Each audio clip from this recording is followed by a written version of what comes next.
Ang binasa po natin ay tungkol sa pagpapadala ng 72 mga alagad para sa misyon ng pagpapalaganap ng kaharian ng Diyos.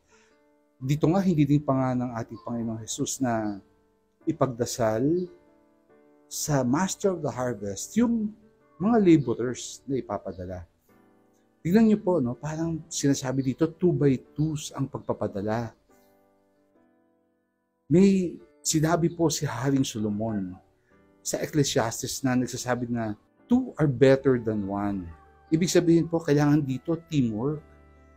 Mas matibay ang dalawa kapag siguro nadapa yung isa o kaya nagkamali, may isa na magpapaalala sa kanya na uy, meron tayong misyon, uy, meron tayong ginagawang para sa kaharian ng Diyos dito. So, maganda na 2x2 para hindi nakakapag-isip ng hindi maganda pagka nag-iisa. Merong nagpapaalala na meron kayong misyon. Lalo na kapag nalilihis na ng landas yung isa, no? May katuwang ka. Kaya sa pagdarasal para sa bokasyon, hindi lang po para sa mga nagpapari o sa mga nagmamadre o yung mga single blessedness. Sana po pagdasal din po natin ang bokasyon ng pag-aasawa. Kasi po, sa pag-aasawa, unang-una, 2x2 yan. Kailangan po ng mag-asawa ng panalangin para sila maging mahusay na witness, maging matibay na halimbawa ng pagiging alagad ng Diyos. Kasi ang mag-asawa ay hindi lang po yung pagsasama, pagpapalaki ng anak, kundi ito po ay may kaakibat na misyon, kagaya din ng misyon ng mga pare, na ituro sa mga anak kung sino si Jesus. Ipakilala kung sino siya. Ipakilala sa mga tao sa paligid nila kung sino ang ating Panginoong Jesus. So kailangan po ng pagdarasal, pati ng bokasyon ng pag-aasawa. At dito po sa binasa natin, makikita natin na ang Panginoon natin ay the great provider. Minsan po kahit sa buhay natin, no, hindi mo inaasahan pagka may pangangailangan ka, bigla na lang may darating na blessing kasi provider ang ating Panginoon. Huwag natin kalilimutan na sa ating misyon, pati tayo po may misyon. Pareho ng mga alagad na pakilala ang ating Panginoon. Sa ating misyon po, kasama natin ang Panginoon. Hindi po tayo nag-iisa. Lagi niya pinapaalala sa atin kung sino siya na dapat natin ipakilala sa mga tao sa paligid natin. Dito rin po sa binasa natin, sinabi dito na nagawa ng 72 ang kanilang misyon dahil kasama nila si Jesus, dahil sa ngalan ni Jesus.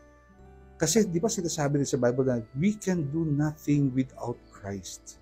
Lagi niya tayong sinasamahan at siya lagi ang nagbibigay ng provision sa atin. Hindi natin inaasahan minsan pero lagi niya binibigay yun. Sabi sa binasa natin na naging matagumpay yung 72, napalaya sila yung mga demonyo. Sumusunod sa kanila ang mga demonyo kasi kasama nila ang ating Panginoon. Hindi daw dapat magsaya yung mga alagad, yung 70, dahil sumusunod ang mga demonyo sa kanila, kundi dahil ang pangalan nila ay nasa langit na. At dahil din po gano'n, no? Meron pangako sa atin ng eternal life ang ating Panginoon. At dito pa lang kung saan na tayo naroon may eternal life na. Sabi nga sa John 17:3, and this is eternal life, that they should know you, the only true God. Pagkilala natin ang Panginoon, meron na tayong buhay na walang hanggan. Pero meron din po akong sasabihin dito, no, tungkol sa 72. Bakit 72? Sa libro ng Numbers, sinabi ng Panginoon kay Moises na tipunin mo ang 70 na mga tao mo para tumulong sa iyo sa pagpapatakbo ng misyon. Yun ang sabi kay Moises nung araw. Meron nagsasabi 72 yan. Yung 72 po na yan, ang ibig sabihin yan ay parang universal call para sa ating mga binyagan. Tayo po mga binyagan ay meron tawag mula sa Panginoon na ipalaganap ang kaharian ng Diyos, lalo na sa ating mga pamilya. Kaya ipagdasal po natin ang bokasyon Hindi lang ng pagpapare, pagmamadre, mga single blessed, pati na rin po yung mga may asawa. Pagdasal po natin na maging matagumpay din ang misyon sa pagpapalaganap ng kaharian. At ang lahat ng ito, hinihiling namin sa ngalan mo, Panginoong Jesus, na aming Panginoon, may you send laborers for the harvest. Tapusin po natin ang ating pagninilay sa glory be, glory to the Father, to the Son, and to the Holy Spirit, as it was in the beginning, is now, and ever shall be, world without end. Amen. And as for Mama Mary's intercession, Hail Mary, full of grace, the Lord is with you. Blessed are you among women, and blessed is the fruit of your womb, Jesus. Holy Mary, Mother of God, pray for us sinners now and at the hour of our death. Amen. In the name of the Father, the Son, and the Holy Spirit. Amen.